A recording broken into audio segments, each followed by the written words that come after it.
രക്ഷകനീശോ വരുന്നു, നിന്റെ രോഗശയ്യക്കരികെ ജീവന്റെ നാഥൻ വരുന്നു. വിശ്വാസത്തോടെ നീ ഉണരൂ, പ്രത്യാശയുള്ളിൽ നീ നിറയ്ക്കൂ. നമ്മെ രക്ഷിക്കാൻ കഴിയുന്നോനല്ലോ രക്ഷകനീശോനാഥൻ. ഹല്ലേലൂയ. ദൈവത്തിന്റെ പ്രിയപ്പെട്ട ജനമേ, ഇന്ന് ദൈവത്തിന്റെ സൗഖ്യത്തിന്റെ കരം കടന്നു പോവുക വളരെ പ്രധാനപ്പെട്ട ഒരു വിഷയത്തിലേക്കാണ്. വീടില്ലാഴിക ഒരു പ്രശ്നമാണ്. ഭവനം, ഒരു നല്ല ഭവനത്തിന് വേണ്ടി ആഗ്രഹിക്കുന്ന എത്രയോ കുടുംബങ്ങളാണ് നമ്മുടെ നടുവിലൂടെ കടന്നു പോവുക. വിശ്വാസത്തിന്റെ കാതൽ ചുമന്നുകൊണ്ട് തൻ്റെ പ്രായപൂർത്തിയായ കുഞ്ഞുങ്ങളെയും കൊണ്ട് പലപ്പോഴും വേദനാജനകമായി കടന്നു പോകുന്ന കുടുംബങ്ങൾക്ക് ഒരു സുവിശേഷമാണ് ഇന്നത്തെ എപ്പിസോഡ്. സങ്കീർത്തനം 127:1, കർത്താവ് ഭവനം പണിയുന്നില്ലെങ്കിൽ പണിക്കാരുടെ പണി വ്യർത്ഥമാണ്. ദൈവത്തിന്റെ വചനത്തെ ആസ്പദമാക്കി ഒരു ഭവനം പണിയുന്നതിൽ ദൈവത്തിന്റെ ഇടപെടൽ എന്ത്? സഭയും വിശ്വാസവും ദൈവത്തിന്റെ വചനവും ഇതിനെക്കുറിച്ച് എന്താണ് സംസാരിക്കുക? ദൈവത്തിന്റെ പ്രിയപ്പെട്ട ജനമേ, ഒരു ഭവനത്തിന് വേണ്ടി നിങ്ങൾ ആഗ്രഹിക്കുന്നുണ്ടെങ്കിൽ, നിങ്ങളൊരു വാടക വീടിൻ്റെ അടച്ചുറപ്പില്ലാത്ത സ്ഥലത്താണ് ഇരിക്കുന്നതെങ്കിൽ, ഈ ഒരു മേഖലയിലേക്ക് നമുക്ക് തിരികെ വരാം. ഈ ഒരു എപ്പിസോഡ് ചിലപ്പോൾ നിങ്ങളുടെ ഭവനത്തിന് ഒരു ഫൗണ്ടേഷനായി മാറുകയാണ്. ദൈവത്തിന്റെ പരിശുദ്ധാത്മാവോട് ചേർത്ത് വെച്ചുകൊണ്ട് നമ്മൾക്ക് കാത്തിരിക്കാം. പ്രതീക്ഷയുടെ നക്ഷത്രം മാഞ്ഞ് നിന്റെ കുടുംബം നിരാശയുടെ താഴ്വരയിലേക്ക് നടന്നടുക്കുന്നുവോ? ഭവനം എന്ന സ്വപ്നം നിനക്ക് വിധിച്ചിട്ടില്ല എന്ന് നീ ഹൃദയത്തെ പറഞ്ഞ് പഠിപ്പിക്കുന്നുവോ? സ്വപ്നങ്ങൾ അസ്തമിച്ച് നീ കരയുന്നുവോ? എല്ലാ സാധ്യതകളും അടഞ്ഞതിൽ നീ വിലപിക്കുന്നുവോ? ദൈവപുത്രനായ യേശു നിന്റെ ഈ പ്രശ്നത്തിലേക്ക് ഇതാ കടന്നുവരുന്നു. നിന്റെ സ്വപ്നങ്ങളിലേക്ക് ഇതാ ക്രിസ്തു കടന്നുവരുന്നു. അവൻ്റെ നാമത്തിൽ ഇതാ നിന്റെ പ്രശ്നങ്ങൾ പരിഹരിക്കപ്പെടുന്നു. ദൈവപുത്രൻ നിന്റെ മുൻപേ പോയി ഇതാ നിന്റെ സ്വപ്നങ്ങളെ പുത്തൻ ചിറകുകൾ നൽകി ഉയർത്തുന്നു. യേശുവിൻ്റെ കരത്തിനാൽ ഇതാ വലിയ തടസ്സങ്ങൾ നീങ്ങി നീ കൃപയാൽ നയിക്കപ്പെടുന്നു.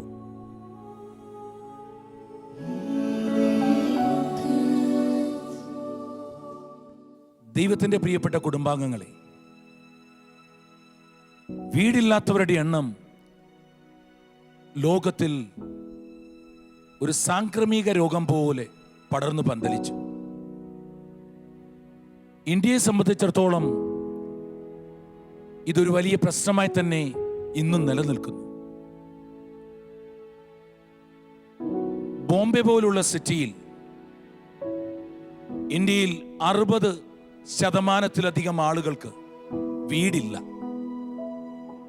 34 മില്യൺ ആളുകൾ വസിക്കുന്ന കേരളത്തിലും 12 ലക്ഷം ആളുകൾക്ക് ഭവനമോ അതിന് ചേർന്ന സാഹചര്യങ്ങളോ ഇല്ല. ദൈവത്തിന്റെ പ്രിയപ്പെട്ട ജനമേ, യഥാർത്ഥത്തിൽ ഈ പ്രശ്നത്തെ എങ്ങനെയാണ് നേരിടേണ്ടത്? സുഭാഷിതങ്ങൾ 24-ാം അധ്യായം 3-ാം വാക്യം ബൈബിൾ ഇങ്ങനെ പറയുന്നു: ജ്ഞാനത്താൽ ഭവനം പണിയപ്പെടുന്നു, വിവേകത്താൽ അത് ഉറപ്പിക്കപ്പെടുന്നു. ഓർക്കുക, സമ്പത്തോ ബുദ്ധിയോ എൻ്റെ കഴിവോ എൻ്റെ നേട്ടമോ ഒരു വീട്, ഒരു ഭവനം പണിയുന്നതിന് കാരണമാകണമെന്നില്ല. അങ്ങനെ പണിതാലും അതൊരനുഗ്രഹമാകണമെന്നുമില്ല. ബൈബിൾ പറയുന്നു, ഒരു ഭവനം പണിയണമെങ്കിൽ ജ്ഞാനത്താൽ അത് പണിയപ്പെടണം. ദൈവത്തിന്റെ പ്രിയപ്പെട്ട പൈതലേ, എന്താണ് ജ്ഞാനം? ജ്ഞാനമെന്ന് പറയുക നമ്മുടെ കർത്താവായ യേശു ക്രിസ്തു തന്നെയാണ്. ദൈവവചനത്തിന്റെ ആഴങ്ങളിൽ നിന്നുകൊണ്ട് വീട് പണിയാൻ പറ്റുന്നില്ലെങ്കിൽ നമ്മുടെ ബുദ്ധിയിൽ ആശ്രയിക്കുമ്പോൾ അത് നമ്മൾക്ക് നഷ്ടമായി തീരും. ബ്രൂണൈ എന്ന രാജ്യത്ത് ഡാനിയേൽ എന്ന ചെറുപ്പക്കാരൻ 25 വർഷങ്ങളായി ഭവനമില്ലായിരുന്നു. അവന്റെ സാക്ഷ്യം ഇതായിരുന്നു: കേരളത്തിലെ അറിയപ്പെടുന്ന ഒരു ജ്യോതിഷമുള്ള സ്ഥലത്ത് ജനിച്ച് വളർന്ന് ജോലി ചെയ്തിട്ടും ഒരു ഭവനം കിട്ടിയില്ല. ഓരോ ചെറിയ സാഹചര്യങ്ങളിലും കണക്ക് നോക്കിയും പ്ലാനുകൾ നോക്കിയും സാഹചര്യങ്ങൾ നന്മയാകുമോ എന്നറിയുവാൻ അന്യവിശ്വാസത്തെ തേടിയപ്പോൾ ആ മകന് തലമുറകളായി 25 വർഷം വാടക വീടിലൂടെ കടന്നുപോയി. ദൈവത്തിന്റെ പ്രിയപ്പെട്ട ജനമേ, ഏതോ ഒരു സെക്കൻഡിൽ ദൈവവചനം അവനെ തിരുത്തുകയും തൻ്റെ പൂർവ്വപിതാക്കന്മാരും തൻ്റെ ജീവിതത്തിലുമുണ്ടായ സകല തെറ്റുകളിലും യേശുക്രിസ്തുവിനെ തിരിച്ചറിയുകയും ജ്ഞാനത്തെ തേടുകയും ചെയ്തു കഴിഞ്ഞപ്പോൾ, കഴിഞ്ഞ നാളിൽ അവൻ ആദ്യമായി തൻ്റെ മരിച്ചുപോയ അപ്പൻ്റെ സ്വപ്നത്തെ സാക്ഷിയാക്കി അമ്മയുടെ കൈപിടിച്ച് തൻ്റെ ജീവിത പങ്കാളിയെ കൂട്ടി അവൻ്റെ ഭവനത്തിലേക്ക് നടന്നു കയറി.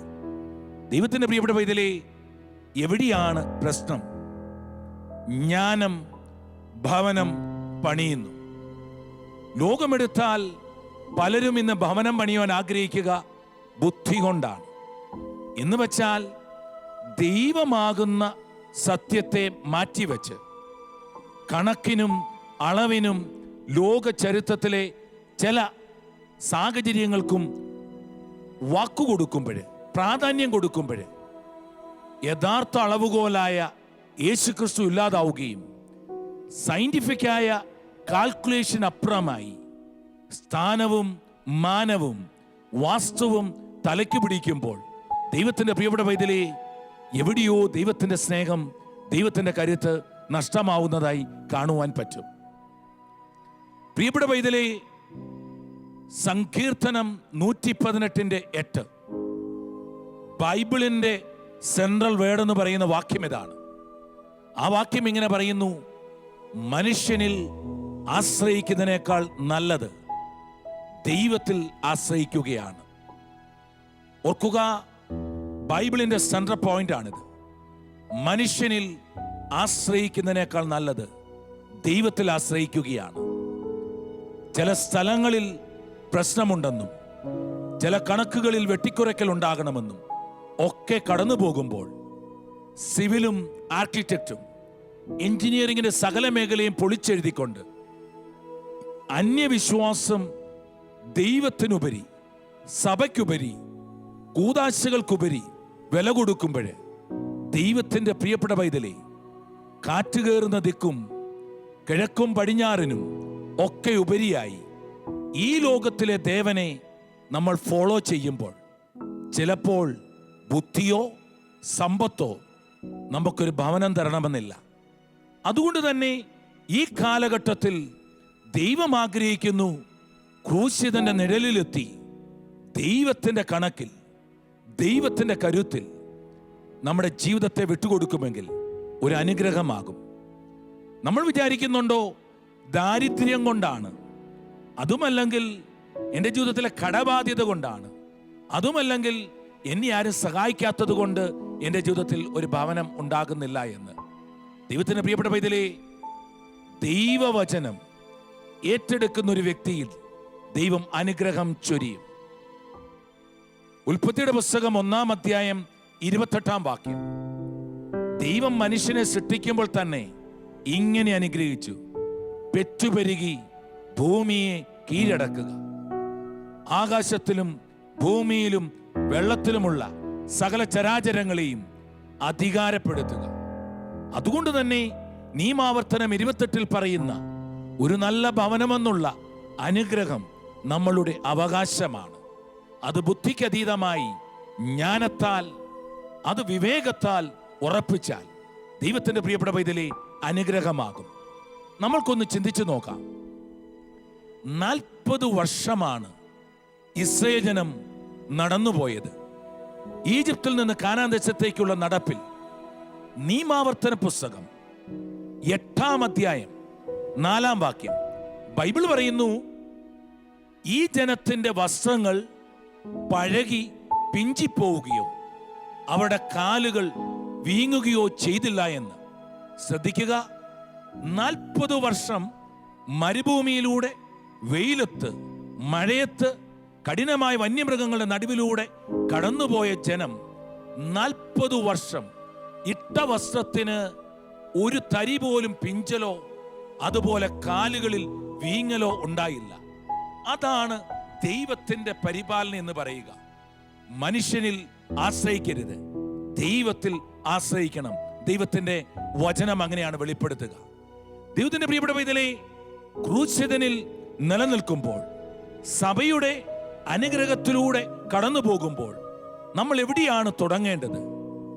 തുടങ്ങേണ്ടത് മറ്റൊരിടത്തുമല്ല. ജോഷുവയുടെ പുസ്തകം 3-ാം അധ്യായം 5-ാം വാക്യം ജോഷുവ ജനത്തോട് പറയുകയാണ്, നിങ്ങളെ തന്നെ ഇന്ന് വിശുദ്ധീകരിക്കുക, നാളെ ദൈവം നിങ്ങളുടെ നടുവിൽ അത്ഭുതം ചെയ്യും. എവിടെയാണ് ഞാൻ ദൈവത്തിൽ നിന്ന് അകന്നു പോയത്? എൻ്റെ ജീവിതത്തിൽ, എൻ്റെ പാരമ്പര്യത്തിൽ, എൻ്റെ വ്യക്തിപരമായ തീരുമാനത്തിൽ ദൈവത്തിൽ നിന്ന് അകലെയാണോ എൻ്റെ തീരുമാനങ്ങൾ എടുത്തത്? ഒന്ന് ചിന്തിക്കുക. ആ വാതിലിനും, ആ കണക്കിനും, ആ സ്ഥലത്തിനും, ആ പുഴയ്ക്കും, ആ ഒഴുക്കിനും ഞാൻ പ്രാധാന്യം കൊടുത്തപ്പോൾ ജീവജലത്തിന്റെ അരുവിയായ ദൈവത്തെ ഞാൻ വെറുത്തോ? ജെറമ്യ 2:13 എൻ്റെ ജനം 2 തിന്മകൾ ചെയ്തു. ഒന്ന്, ജീവജലത്തിന്റെ അരുവിയായ എന്നെ അവർ ഉപേക്ഷിച്ചു. 2, വെള്ളമില്ലാത്ത പൊട്ടക്കിണർ അവർ കുഴിച്ചു എന്ന് ബൈബിൾ വ്യക്തമാക്കുന്നു. ദൈവത്തിന്റെ പ്രിയപ്പെട്ടവരേ, നമ്മുടെ ജീവിതത്തിൽ ജീവജലത്തെ നമ്മൾ വെറുത്തുപേക്ഷിച്ചോ?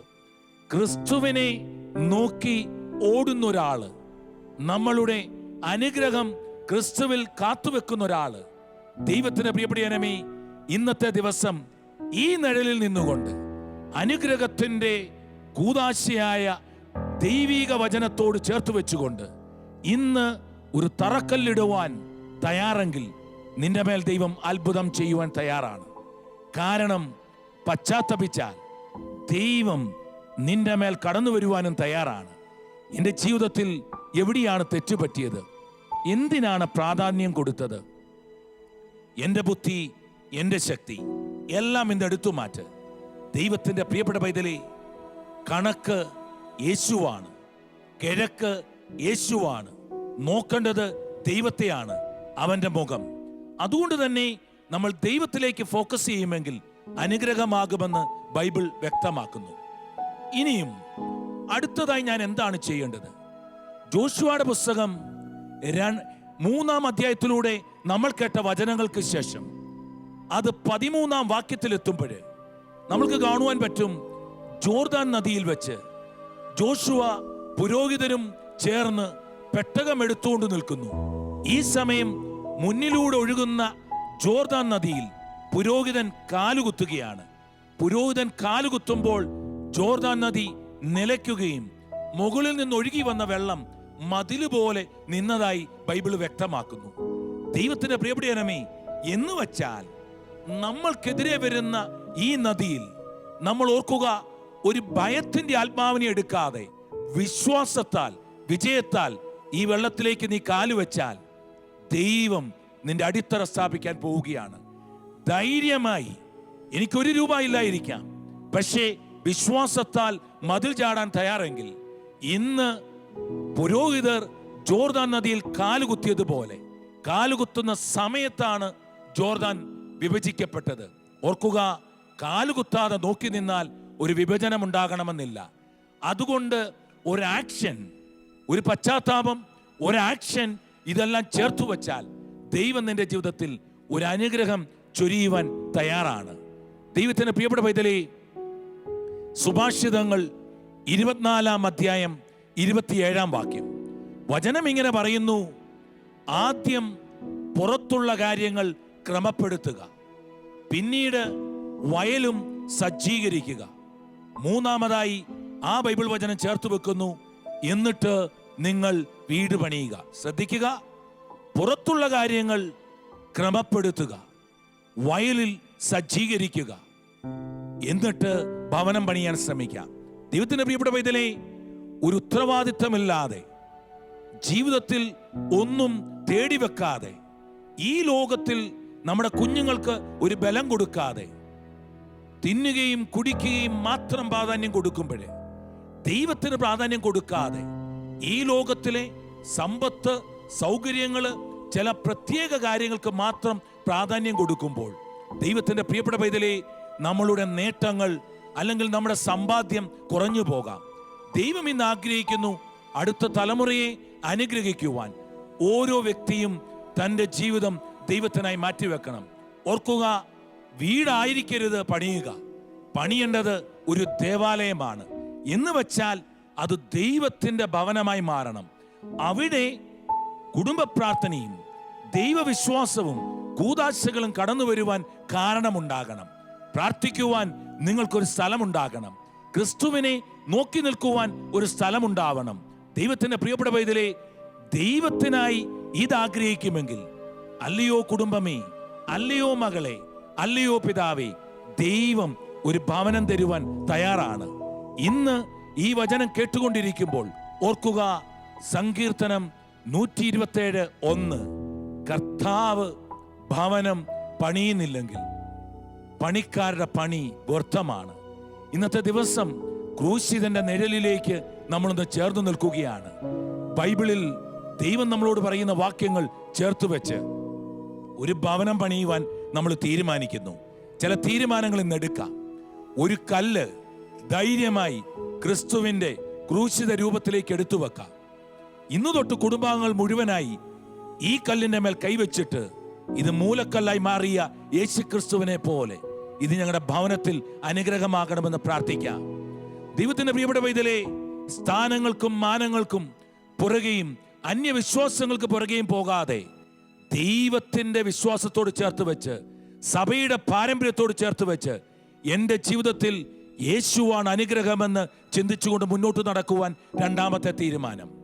3, എൻ്റെ ജീവിതത്തിൽ എൻ്റെ ഭവനം ദൈവത്തിനായി ഉപയോഗിക്കുമെന്ന് ഒരു തീരുമാനം എടുക്കുമെങ്കിൽ തലമുറകൾ തലമുറകളായി അനുഗ്രഹം പ്രാപിക്കുന്ന ഒരു ഭവനം നൽകുവാൻ ദൈവം തയ്യാറാണ്.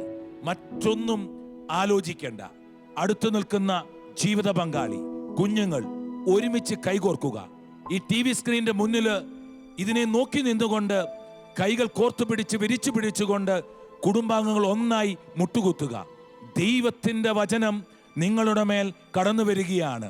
ജ്ഞാനത്താൽ ഭവനം പണിയുവാൻ ദൈവം തീരുമാനിച്ചു കഴിഞ്ഞു.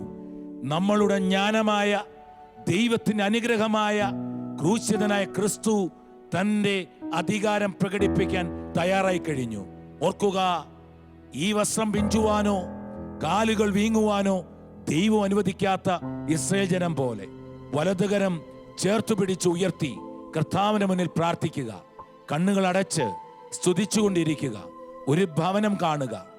പൈസ ഉണ്ടെങ്കിലും സമ്പത്തുണ്ടെങ്കിലും ഇല്ലെങ്കിലും എല്ലാം ദൈവത്തിന് വിട്ടുകൊടുക്കുക. ദൈവം ഈ കുടുംബത്തെ തൊടാൻ പോവുകയാണ്. ഇരുകരങ്ങളും ഉയർത്തി കോർത്തു പിടിച്ച കരങ്ങളാൽ പ്രാർത്ഥിച്ചുകൊണ്ടേയിരിക്കുക. ഹല്ലേലൂയ. ദൈവമേ, നിന്റെ വചനം ഒഴുകട്ടെ പിതാവേ.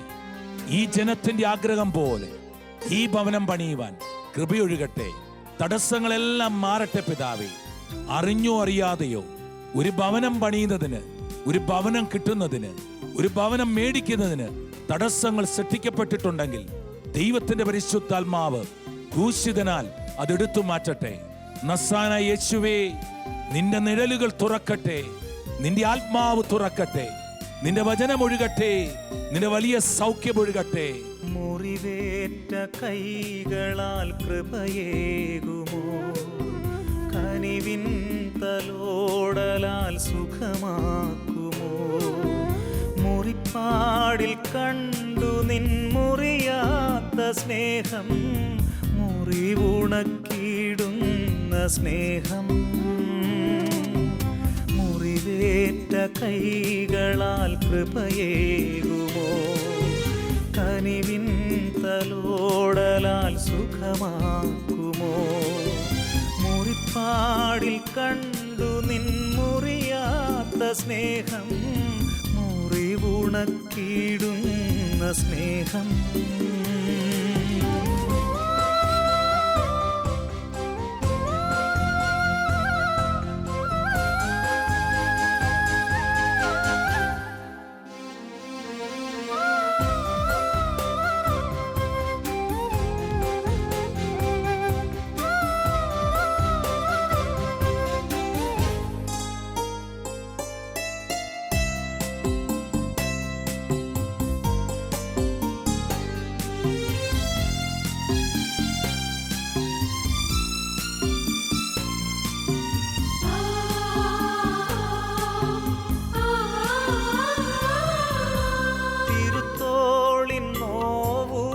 വരമാക്കി നീ മരക്രൂശന്നാശതൻ ശിലയാക്കി നീ. തിരുത്തോളിൻ നോവുകൾ വരമാക്കി നീ മരക്രൂശന്നാശതൻ ശിലയാക്കി നീ. തിരുത്തോളിൽ കണ്ടു നിൻ തളരാത്ത സ്നേഹം, തളർന്നാൽ താങ്ങുന്ന സ്നേഹം. തിരുത്തോളിൽ കണ്ടു നിൻ തളരാത്ത സ്നേഹം, തളർന്നാൽ താങ്ങുന്ന സ്നേഹം.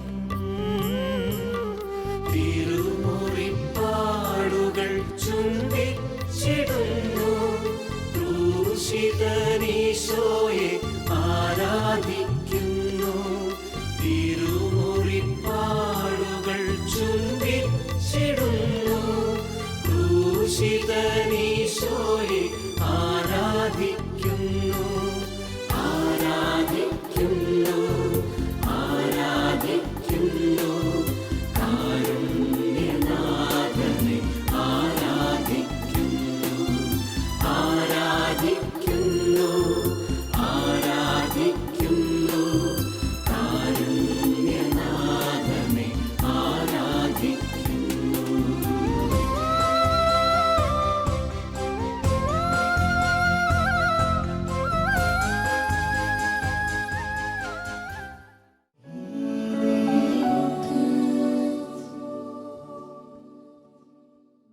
ഇതാ ദൈവപുത്രനായ യേശു നിന്റെ ജീവിതത്തെ സ്വന്തമാക്കുന്നു. ഇനിയും നീ നിരാശയിൽ ജീവിതം തള്ളി നീക്കരുത്. നിന്റെ ആകുലതകൾ യേശുവിൻ്റെ നാമത്തോട് ചേർത്തു വച്ചതിനാൽ അവിടുന്ന് നോക്കിക്കൊള്ളും. യേശു അവൻ രക്ഷിക്കുന്ന ദൈവമാണ്. ഇനിയും നീ വിലപിക്കരുത്. നിന്റെ തകർച്ചകളെ ഓർത്ത് കരയരുത്. ദൈവപുത്രനിൽ ആശ്രയം തേടിയ നീ നിരാശപ്പെടുകയില്ല. അവൻ വിശ്വസ്തനാണ്. അവൻ്റെ പിന്നാലെ പോയ ആരും ഇന്നോളം നിരാശപ്പെട്ടിട്ടില്ല. കരുണയുള്ള ദൈവം നമുക്കാശ്രയിക്കാനുള്ള സങ്കേതമാണ്, കോട്ടയാണ്. യേശു സകല ചോദ്യങ്ങൾക്കുമുള്ള ഏക ഉത്തരമാണ്.